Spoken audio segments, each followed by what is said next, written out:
Before we get started, subscribe to my channel. A few days ago, I seen some kids, some teenagers having an argument.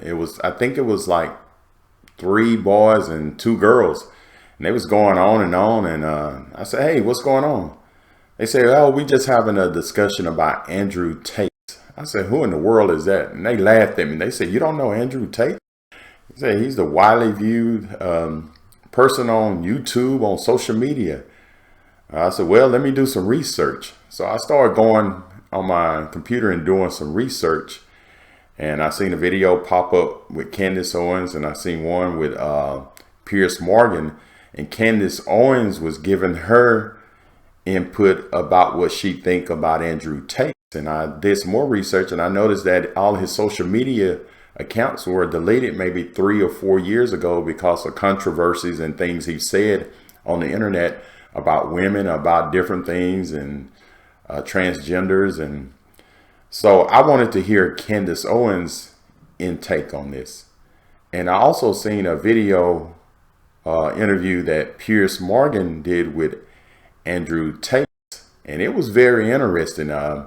Piers Morgan was trying to get Andrew Tate to apologize. It was going to say he was sorry, kind of similar to the interview he did with Kanye West, trying to get him to apologize.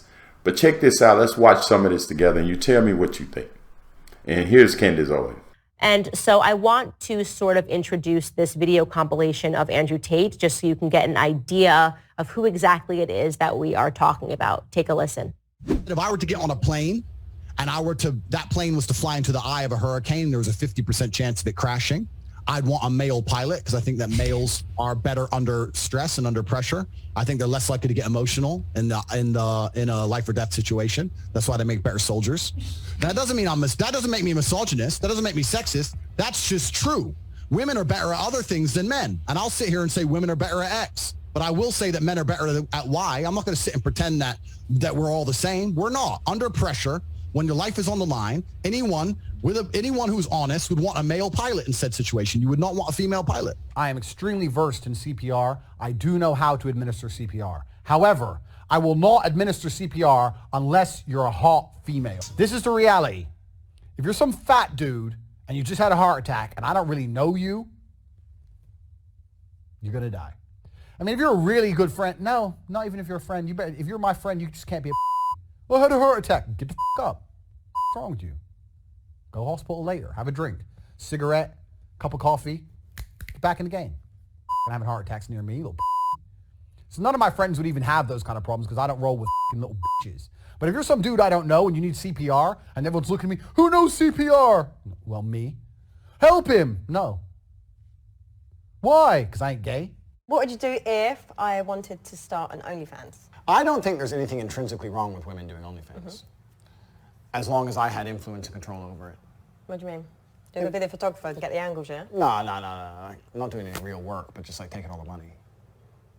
If my chick said, I want to do OnlyFans, I'm like, all right, then cool, go do it. How much you made? 10 grand, all right, give me 8. All right, cool. All right. What woman is going to give you 8 grand? You're my woman, you're doing OnlyFans, you're selling my product. What the Your products? Yes, But correct. women, it's not Next your question. possession. No. I don't know if you're being serious. I'm totally serious. How would I let my chick do OnlyFans and keep all the money? That's disrespectful. What woman is ever going to give you that? Then she better not do OnlyFans. Duh. I say things that they know are true and that they agree with, but I say it in a way that angers them emotionally, and they get caught up in their brain because they're saying, he's saying the truth, but I'm pissed off by how he's saying it. So I want to argue with him, but he's right. So instead of saying men are physically stronger than women, I'll say females are weak. Females are weak. Well, females are weak. Females are weak. Men are strong. Females are weak. No, but but I'm right. And he knows I'm right. But he's mad now. And so is she. And they sit there, and it happen on Dave Portnoy. You end up having a whole group of people sitting there trying to argue. Well, some women are strong like men, trying to argue the fact that women are as strong as men physically because I've emotionally controlled them all and upset them all. So you get it. And if you're listening and not watching, he's always wearing sunglasses. He's embodying a character, and he has developed in response a legion of fans that support him.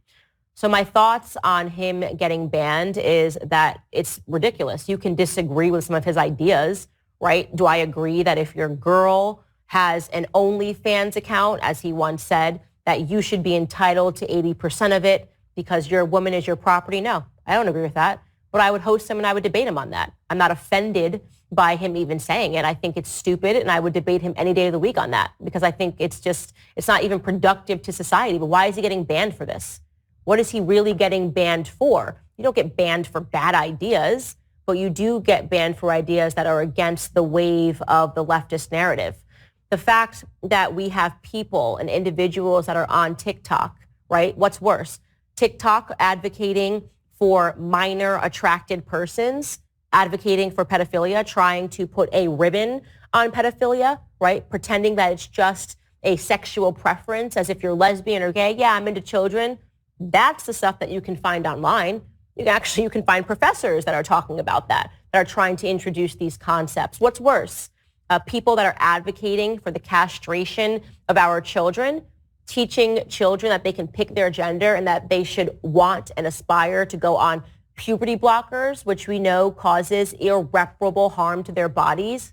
People that will grow up and they will actually not be able to have normal sexual functions. People that grow up to be asexual because they thought they could just press pause on their puberty because that's what they learned online, and a bunch of celebrities got in line and said, that's great, the trans agenda. What's worse? These celebrities that are advocating for the harm of our children through all of these various means, or a guy that's a part of a manosphere that's clearly playing a part.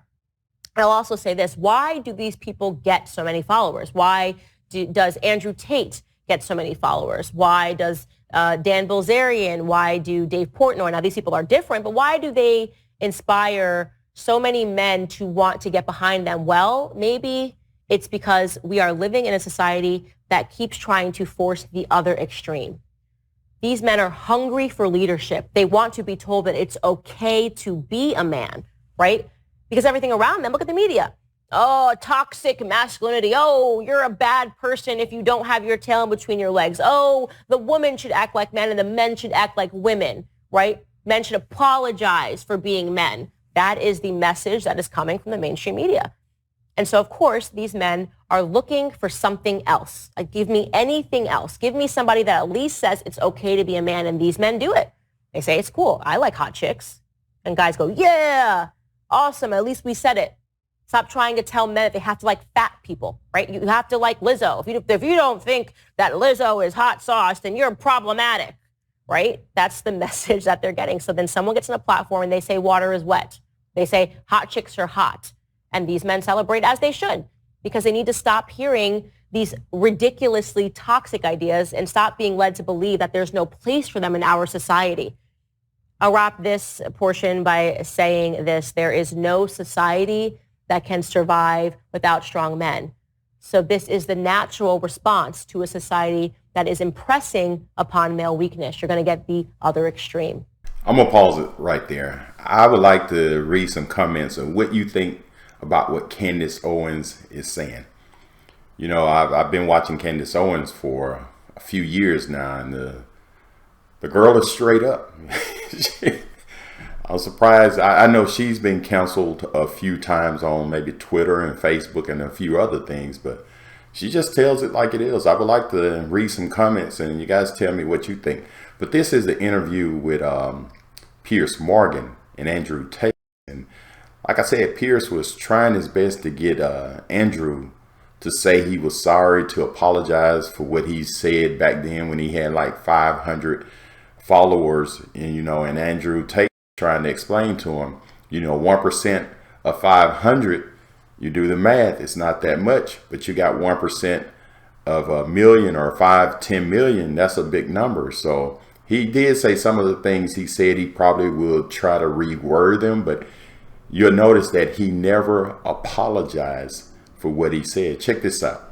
Should young men, though, all aspire to be like you? Should young men aspire to work very hard, have no criminal record, become multimillionaires, protect and provide for the women close to them, be sovereign so they can stand up and have their own points of view in face of cancellation, be able to not be mentally intimidated when they go on national TV and there's traps set up for them? Yeah, I believe that confident, strong men who stand up and protect and provide for women are a good thing for the world and a good force for the world. And I don't think that I put a magic spell on anybody. I think there's a whole bunch of men in the world who understands my value. And if men grow up to be like me, you're going to have a whole bunch of people with no criminal record, dedicated athletes, who protect and provide for the people close to them, are fantastic for the economy. And I'm certainly not the worst influence out here, Piers. You have Little Nas twerking on the devil on music videos, which our children are digesting. You have drill artists singing about stabbing people to death in the middle of a knife crime epidemic.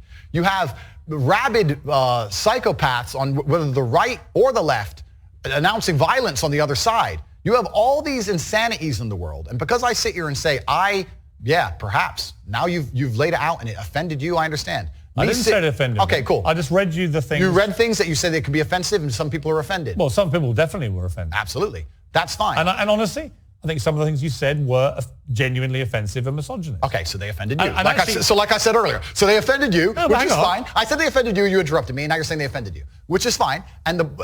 But the point I'm trying to make is this. I'm not the devil. There are certainly worse people than me, and they exist. And I'm saying that my core tenets for the people who don't understand me are self-accountability, so I'm accountable for everything I've ever said. My core tenets are responsibility, so I'm responsible for everything I've said. My core tenets are traditional masculinity to a degree, which involves protecting and providing for women. And I'll make another point here that needs to be said.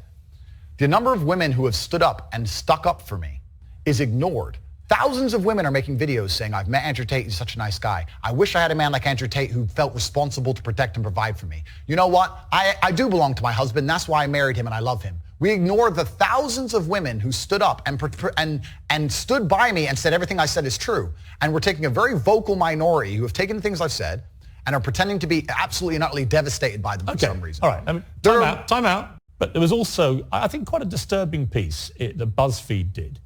And it talked about the negative impact of young, impressionable male minds when they've read or seen some of the more inflammatory things you've said. And they quoted, for example, Sandy, 22, from Washington. My father's gone from a man who minored in women's studies in college, who was kind and in touch with his emotions, treated all people, men and women around him, with kindness, to a man who says that whenever he sees an effeminate male stranger, he gets an overwhelming urge to murder them. He loves podcasts. He listens to a lot of podcasts. I know he's listened to Andrew Tate. Whoa. Let's stop for a second. Let's be professional here, Piers, because you're a professional as am I. First, she said, did you say that my father went? She said, my father has gone. Her father. That's a full-grown man, firstly. So we're talking about my impact on children. You just talked about a full-grown man here. Secondly, I've never talked about murdering effeminate men in anything online ever, in any context ever. So I don't know why they have taken some random person I've never met in the world who's full-grown, an adult, and come to their own conclusions who I've never met and lumped his name in with mine. That is absolutely unfair on every level. I didn't read this BuzzFeed. I didn't read this BuzzFeed article, but after hearing the first point, I know it's trash. That is complete garbage. I'm the reason this man believes what he believes. I have seen a quote from you, and you can tell me what you feel here about this. Sure. You talk about people don't want to see men dressed up in dresses. Transgender. That's not exactly what I said. What did you say? I said the reason I am so popular and I'm so famous is that there's a large contingent of men who don't want to wear makeup, who still want to make money, go to the gym, be strong, drive a fast car, be traditionally masculine, and don't want to be shamed for that, and they don't want to be called toxic for that. That is the reason I'm so massively famous. That is what I said. What do you think of transgender people? That's nothing to do with me. I'm not transgender, and I don't understand the issue like they do. Are you transphobic? Do you consider yourself that? Transphobic? What? Afraid? Well, it kind of, yeah. I don't live in fear, my friend. I have no problem. Do you have a dislike of transgender people? I don't know any transgender people. Do you have a dislike of what they stand for, what they are? No. Why would I? I don't know. That's not my issue. Do you believe depression is a real thing? I believe that feeling depressed is real. I don't believe depression as a clinical disease is real, no. Really? If you feel depressed, I disagree that you cannot affect it and change your life and take control and fix yourself and feel happier. I disagree with that. Do you think I refuse to accept that there are people out there who cannot become happy, contented individuals. I refuse to accept we live in a world where God has created people who, no matter how hard they work and how good their life becomes, can't be happy. I don't accept that. I accept that the universe is a very giving place and that God loves all of us. And if you try your best and you work hard, you can become a better person. And I also will argue with you, and I'll counter the point that you sitting here on your platform telling people they have clinical depression, there's nothing they can do about it, is far more dangerous. Okay, well then, if they have clinical depression... Why do you misquote me? No, because you're saying... You hate being misquoted. No, you're saying if people have clinical depression... I never said there's nothing to do about it. They go to a doctor and they get diagnosed and they get help. Then I would argue the point that... It's the complete opposite of what you just said I said. I would argue the point that if somebody has depression of any kind, whether it's clinical, whether it exists or not, whether they feel depressed or not, whatever, that taking control of their life, taking personal responsibility, and working hard is always going to be the positive, best thing they can possibly do for their life going forward. How positive and the people is going around it? them. So sitting here saying, I don't believe in clinical depression, you don't believe in depression. No, I don't. I believe that people can take control and fight against things. Right. I believe in personal sovereignty. Right. Fine. Good. So we agree. No, we don't. Yes, we do. No, we don't. Piers, you're on my side. You're afraid of being cancelled along with me. And this is that little area where you lose me. No, I don't lose you. You are, because Piers, somebody with your following says the there is no thousands such of people, thing. the thousands of people who have emailed me saying, my doctor told me I was clinically depressed and it's a disease that I have got in my brain and I can't be fixed. And I started listening to you and I realized that that's not the case and I can fix my own life and you're the only person who has ever helped me. Oh, Andrew. Thousands of people have emailed me that exact email. If you think you are single-handedly curing people of clinical depression, you are living in cloud cuckoo land. I am reading the emails of people who I have cured of clinical depression. We're talking about Alex Jones, right? Who I have a bit of history with. He tried to get me deported from the United States. Oh, did he? Yeah. What is your view of Alex Jones? I think that Alex Jones is a sovereign individual who, very much like the rabid left, deserves a chance to speak on his points of view. I think that the truth on issues is usually somewhere in the middle between two extremes. And So you think Sandy Hook was staged? I don't know anything about Sandy Hook. Really? You know he's just been sued by the families for millions and millions. I have no idea. You don't know anything about it? No. So why would you support someone in public when you know nothing about the most infamous When thing have I attached to supported it? him in public? You have supported him in public. I've been on his podcast. Yeah, but you said nice things about him. I say nice things about lots of people. What do you think of Alex Jones? I said nice things about you, Piers. That's fine. so you should. I'm a nice person. So to sit and say that I've been on a podcast and I say nice things about But him you means said I you support his right to speak about things like Sandy Hook? I don't know Sandy Hook. I don't know. And You know what it was? It was a mass shooting. Of school children. Okay. But to sit and it's actually, no, let's stop for a second. Please don't interrupt me. Here's why I know why you're good at your job. First, you interrupt people a lot, which is good. It's a good skill. Actually, and then there you go, prove me right. But here's exactly and the timing's good. Here's exactly what I did. Hey, bro, I ain't finished. I ain't finished my sentence. Nothing you're saying has anything to do with regret. Hey, boy. Don't call me boy. Don't finish. I told you.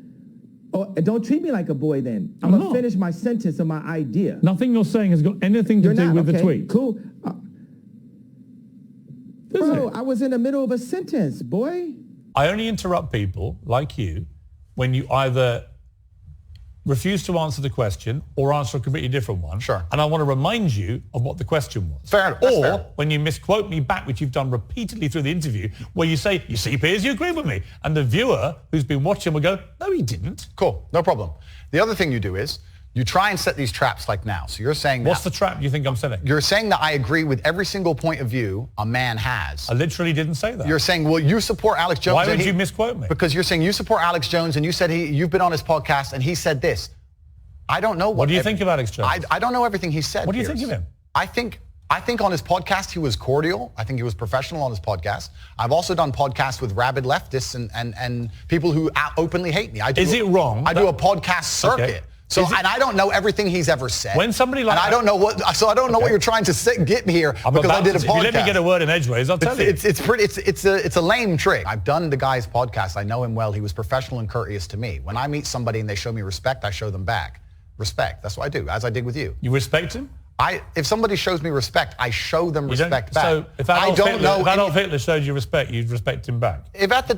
That's a stupid question, Piers. It's not. It's a logical extension of your argument. No, if in 1931 I was walking through Germany and a man come up to me and said, sorry for bumping into you, I'd say, sorry, no problem, mate. I'd show respect back. I don't know. What are you trying to say? That I sanction the Holocaust? You literally just said if somebody respects you, you respect them back. I say if somebody shows me respect, I show respect back. That's a good way to go through life. Whoever it is. If somebody shows me respect and is courteous to me, I'm courteous back. Yeah. It's a lame trick, Piers, and you're better than this. So let's move on. Would you? It's lame, and let's move on. Putin had a podcast, would you go on it?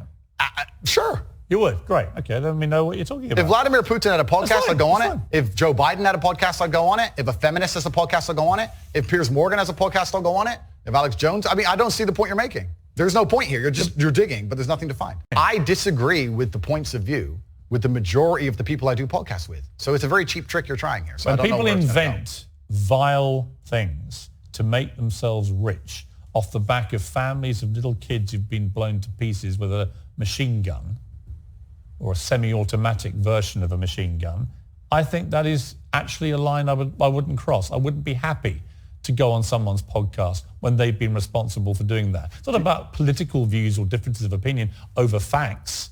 It's about somebody deliberately inventing a pack of lies to compound the grief of families.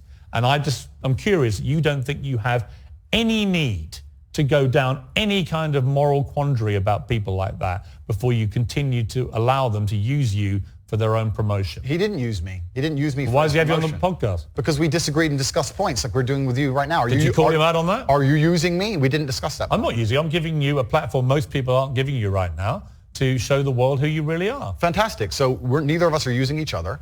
I'm here on your show. I'm providing you with content. You're giving me a platform. And nobody's using each other. It's mutual. We don't agree on a whole bunch of issues. That's fine. And here we are. I think we've had a robust exchange. Yeah, just like I've done on nearly every other podcast. And if someone were to come and say to me in the future, there's something, heaven forbid, there's a skeleton in your closet, and someone were to come to me and say, you were on Piers Morgan's show, did you know he's X or he's done X? I would say that's absolutely nothing to do with me. Right. But I make the same point protecting you. I don't know what you do. I don't know your personal life. I can guarantee one thing. I will not be inventing stories about the families of kids. I hope not. I hope you're a righteous person. But I don't know. I'm not claiming to be a righteous person. I don't know. I'm just saying that I just think it's interesting that you have no moral compulsion about going on people. It's not about moral compulsions. It's about I don't know what you do, Piers. You could have a bunch of skeletons in your closet, my friend. I don't have a clue. I'm here on your TV show. I'm sure we all have lots of skeletons. Wow. Hey, you guys need to watch that full interview. It's about a little over an hour. But I like the part where Piers Morgan tell Andrew that maybe Alex Jones used him.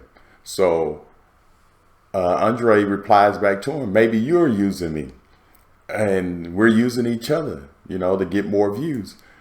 And this is funny. I would like you guys to look at the whole interview.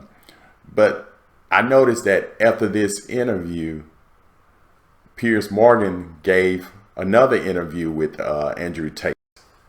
He noticed, hey, he got 6 million views. Maybe I can get 6 million more. I can use Andrew Tate. But anyway, you guys tell me what you think. I would like to read some of the comments. And by the way, Andrew Tate has got his Twitter back. I see here on November the 19th, 2022, since Elon Musk is the owner of Twitter, look like they reinstated his account or gave him a new account so he can get back on Twitter now. He has a platform.